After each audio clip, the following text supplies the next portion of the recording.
Perfect. Thank you so much. All right.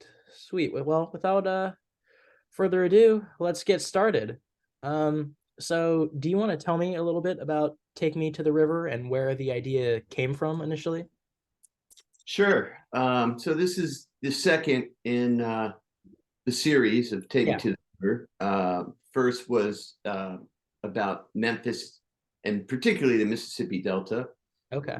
Um, the epiphany came to me one day when I was recording at the Dickinson family studio. That's Jim Dickinson with Luther and Cody Dickinson, who are the North Mississippi All-Stars. Gotcha. And I was taking a break, and it was 100 degrees and 100% humidity. Like everybody knows that Mississippi is like in the summer. And it came over me that the story of where American music came from and what influenced and inspired the world's popular music, that story hadn't been really told properly, in my opinion. Okay. And that was the genesis of it. The call to action was when Willie Mitchell, Jim Dickinson, Alex Chilton, and Isaac Hayes all died within like a 14-month period. And Wow. we really knew that documenting our legacy musicians, our masters, and being able to document their artistic process was very, very important to getting this messaging across for current generation and future generations. Okay. Now, compared to the first one, focused on the Mississippi Delta, or at least that region, are there any things you learned from that experience that you use to make this follow up, I guess, about New Orleans culture? Um, Definitely. Yeah. I think we use the sessions as a way of navigating the film and the narrative arc. Mhm. And we make a new record. We go about making a new record. But I think the big takeaways from Memphis was don't be don't be bashful about continuing to mix genres and break down walls. Generation, gender, race, genre, and that at the end of the day, it's music. Yeah. And in my opinion, there's only two kinds, good and bad. I So, like that. so I think that what we really learned was our formula worked, and that to continue that formula was right. And so we went in with confidence and more experience. Gotcha. Well, you brought up a good point, just discussing how you're combining, many different genres and races and ages and types of music on these sorts of albums. Being the producer, what's that process of organizing all these different artists to make one cohesive project like? um, well, first of all, we're a nonprofit, Mm. so we can't offer big paydays. Gotcha. So these musicians understand that our mission is all about education, Yeah. and Berkeley College of Music is our education partner, has been for the last decade, over a decade, um, and so it's getting to the artists and musicians that want to do this project, that Gotcha. that really understand our mission of bringing music education, history, and music as it affects social justice, Gotcha. um, to the classroom, for everyone.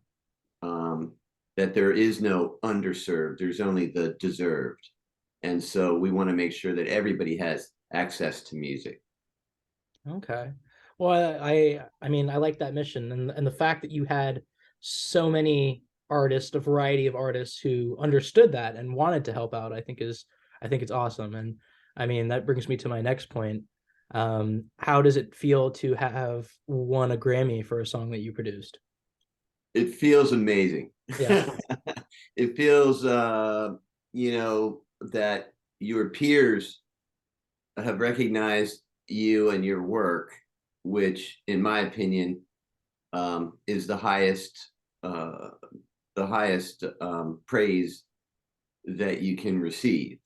Yeah. And so it's not the award, although that's super nice and validating, but it's really the acknowledgement and validation of your peers, and Yeah. that's to me what makes that so rewarding. And of course, over the years, you get that through live performances and screenings and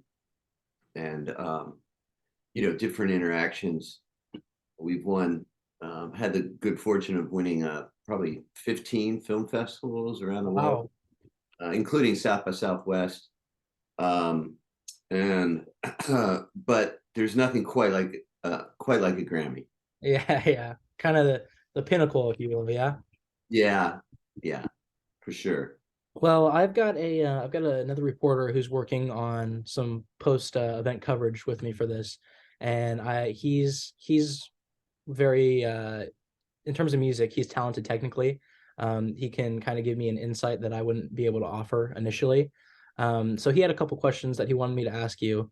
Um, namely, I mean, with a Grammy Award winning song like not Stompin', right? Stomping Ground. I get Stomping Ground well because I like the song, and then I'm a big fan of Knockin' too off the album. Those are Yeah. two I think I've revisited the most. But when do you know as a producer when a song is done? That's a great question. So a song really never is completed until you go through the mix process. Mhm. And a lot of times you'll know on the floor, wow, that's going to be amazing. That's going to be great. And then other times it really takes um, working with the performance. And we do everything live on the floor. So we don't do overdubs or punch in. We start, if somebody makes a mistake, we start from the top. Okay. Uh, so you kind of know, there's performances like Knocking, like Stomping Ground, where you know immediately that you've got something really great on your hands. I would say this, that as a producer, there's a certain feeling you get. It's almost like the little hair on the back of your neck, Mhm. stands up, and you're like, man, that's it. It just connects with you, huh? Yeah, I mean, all producers, there's different types of producers, um, and at the end of the day, it's their ear that gets it to the finish line, and Gotcha. it's that ear, you know. So I know as a producer, that's what I rely on most heavily. There's other producers who are songwriters, and they really get into the arrangements of things, which is really important. But my strong suit has always been knowing what sounds right and what doesn't sound right, and Yeah. making sure that you get the full potential out of the artist, and that song is what our mission is. And so your ear at the end of the day will tell you, you know, that's it. Yeah. Um, and I will say too, in terms of some songs, um, it's like Francis Ford Coppola said about films, and it's probably, it's unilaterally correct for both fields. Is that a film is never finished; it's just abandoned. Oh, Uh, okay. and that's sort of the feeling you get sometimes with music tracks. Like you keep thinking, well, there might be, we could do this. And then at some point you just go, you know what? This is the best it's gonna be. I gotcha. Well, I mean, that's a really interesting process. It sounds, I mean, it sounds challenging but rewarding being able to say, 'cause I guess a lot of it has to do with self-fulfillment. So that's awesome. That's really cool. Now another question that my fellow reporter wanted me to pose to you was, do you have any producers or directors that you credit as influences on your style or that you've learned from? Absolutely. On the music side, Jim Dickinson was a really great mentor to Yeah. me. I'm just gonna turn this off. It's annoying. Um, Jim Dickinson, Jerry Harrison from the Talking Heads is a very very dear friend, and Okay. has always been a musical mentor. My mixer, my current mixer, and has mixed all of well, at least in the last decade, all of my music, and that's Eric Thorngren, better known as ET, who whose credits are so long. He's done all the Talking Heads, and he actually mixed Bob Marley's Legend. Oh, wow. So ET is uh, in working with him. It's sort of like getting this working education. He's a real sound engineer. Okay. People say that term, but um, he actually understands sound waves and how they go together and how to maximize where they settle. And that's why you get that, like, I don't know, radio these days isn't quite like it used to be in the heyday of FM radio and stuff, but there used to be this term called radio ready, right? Mhm. When you turn it on in the car, it would literally pop through the speakers at you. Like, it was so um I guess sonically correct. Yeah. It's just like you're like, wow, that sounds good, Mhm. and that's because whoever mixed it really understands sound waves. Okay. Well, yeah, to probably understate it, that sounds incredibly important just to making a cohesive project like you have. Yeah, yeah. We had the good fortune too of doing our final mix for both films at Uh-huh. Sky At at, where? I'm sorry. at Skywalker Ranch, which Okay. is George Lucas's. He sold it to Disney, but it was, where all the Star Wars movies were done. Yeah. Um, and it's probably, if not the best, one of the best, sound houses for film in the world. Uh-huh. And Wow. being able to mix there, that's why the film is so great seeing it in a theater, because it's mixed for a theater experience. Gotcha.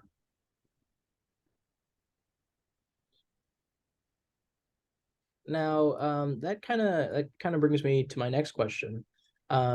We've got the show in Chico in about a week, give or take a couple days. But I was curious, what can spectators expect from this live performance? um they should expect to dance their butts off. They're gonna Yeah. dance, they're gonna smile, they're gonna have a great time. um I think we have George Porter on that bill as well. Uh, Yes, I saw that. so you've got some of the funkiest musicians in the land. I call Dumpster Funk the funkiest band in the land, and George is a founding father of funk. So Okay. if you like to get down with your bad self Yeah. and others, this is the show for you. All right. And yeah, and there's no one better, in my opinion, in terms of a pianist, a New Orleans pianist, than John Cleary. So it's like you literally have New Orleans royalty in the house. Wow, that's incredible. The fact that they're coming over to our little Northern California town and giving us a show to dance to. Yeah. Well, it's interesting.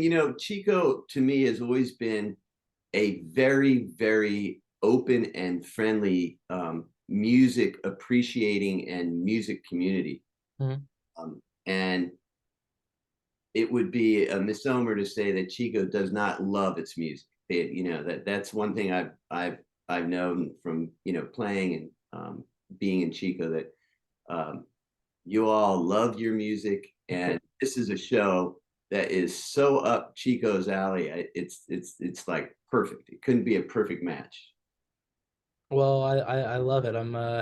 As you said, I know the town does love its music. We've got a strong music community here, and I think this will, I think this will be a hit amongst everyone. I'm looking forward to it. I'll be there. Yeah, it's one I'm excited for.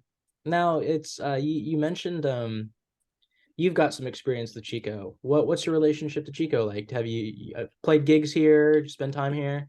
Yeah, I played gigs there, and I actually matriculated there for a little bit. Okay.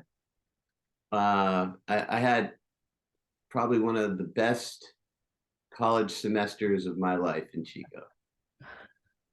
And that's why I speak from firsthand, from playing and from being part of the community. It's just a wonderful community full of really happy and friendly people that love music, and I'm looking forward to coming back. And I hope everybody comes out and supports it, because it's dead on to what Chico loves. All right.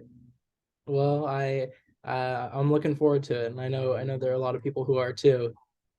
Oh, Um, great. Continue to get the word out, because yeah, I'll tell you what, it is going to be a great show. And on our tour, this is this is the only time on our tour that all three acts will be together: Tons of Funk, George Porter Jr., and John okay. Cleese. So this is going to be a really great show, and they all love playing with each other. So it should be wonderful, and you'll definitely get some meter songs from Yeah. George, and it's just going to be a funky good time, as they as they say. Well, not only am I excited for the good time and to be able to dance my butt off, but I'm just looking forward to seeing their chemistry on stage because, like you said, these guys are royalty in New Orleans. They've got so much experience under their belt, so I think that'll be. I'm looking forward to seeing just their stage presence. Yeah, well, you won't be disappointed, I'll tell you, without question. And I hope you'll look me up the day of the show, just Yeah, come introduce you to the guys. yeah, that'd be great. I'd love that. You've Uh, you've got my information, right? yes. Okay, great. So Yeah, just hit me up during the day sometime, and we'll get you over. The easiest time is during sound check, so I can tell you when we're sound checking. You can roll over and okay, say hi. that would be awesome. Yeah, if you wanted to do a follow up article. Yeah, that'd be incredible. Yeah, thank you. Sure. We'll be in contact. I'm sure you're a busy guy, so I'm gonna try and get through these last couple questions. Um, so one thing you brought up earlier was the importance of music education, and now we're in a era to where um some people at administration levels at various schools of thought may not believe that stuff like music education is important. Um, do you disagree with that? And if so, why? Why would you say it's so important in this day and age? I'd say they're 100% wrong. Yeah, You know, students learn, and this. Students learn differently these days. Um, the old lecture slash book way of teaching is just not going to reach a modern day student. yeah, And as a college teacher, professor, I know that firsthand. So music and the visual arts, whether mhm, it be film or for other things, is a participatory engagement way of learning, and okay, that is what is happening today. And if people haven't realized, that's what gains the current generation and those who are matriculating. That's what is going to impact and allow them to learn in the most efficient and effective way, in my opinion. Um, Music and its impact on social justice, history, really everything. Politically, that's why politicians play certain songs, and even economically. So it's the soundtrack of our lives, and if we don't pay attention to it, we're missing a lot of what's happening. And I also feel like it's a really great way to jump into topics that may be hard to engage students in. It's a jumping off point that not only can be fun and exciting, but it's participatory, right? Like even just listening you're participating, Yeah. as a group. And so I'm very strong. That's why our mission is all about music education and music history and how it affects social justice and other issues of the day. Um, it's really important. It's also very important to know where our music came from and what has influenced the world's popular music and still is. I mean, our music continues to go around the world, and as Americans, we have given the world popular music. That's our cultural jewel. We have given them, and um, if you want any evidence of it, go check out these West African and East African rappers. Man, they're just killing it right now. Yeah. And there's also Indian rappers, rapping over traditional Indian music, and even in the Middle East, where I never thought our music would penetrate, is now penetrating their music as well. Yeah. It's such a versatile medium. It's got something for everyone. And even when it seems like there might not be, it finds a way, right? Yeah, definitely, definitely. All right. Well, I'm curious because music education is the forefront of your mission, and correct me if I'm wrong, but it sounds like you've had uh, quite a great experience just being able to see these Take Me to the River project come into fruition. Do you think we'll ever see another installment in the Take Me to the River series? Great question. Yes, we've already started Take Me to the River London, and Oh, wow, okay. it's going to be a really creative way of telling the British invasion story in a way that it hasn't really been told. Now, where did that idea spring from? Because that seems like a pretty big departure from Louisiana and the Mississippi Delta. Well, actually, it kind of brings the circle full circle Okay. because um, the British invasion was all about um, a bunch of UK musicians who were paying more attention to our music than we were. Okay. That's why it was an invasion. They came over and they kicked our ass. Uh, and I think it's great to kind of get these legendary British invasion artists to collaborate with some of the original musicians that influenced and inspired them, Mhm. and this generation's musicians that continue to be influenced and inspired by the same songbook, by the same influences, the same inspirations, and it all gets back to in terms of the British invasion, uh, the Mississippi Delta and Louisiana and New Orleans. Okay. So full circle, like you said, yeah, that's exciting. I mean, that's a whole different take on American music, I guess, and I'm looking forward to seeing that. I mean, I know you said it sounds like you're in the earlier phases of it. Do you have a timeline for that, or is it?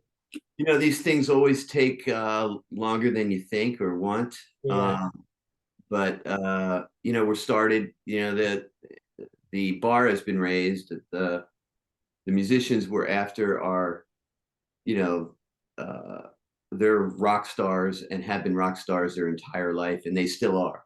Yeah. And they're not like all hanging out at a pub in South London. They're everywhere. Yeah. So trying to track these guys down is it's hard to put a timetable on it, but going off the last two, it was about a 3-year process. Gotcha.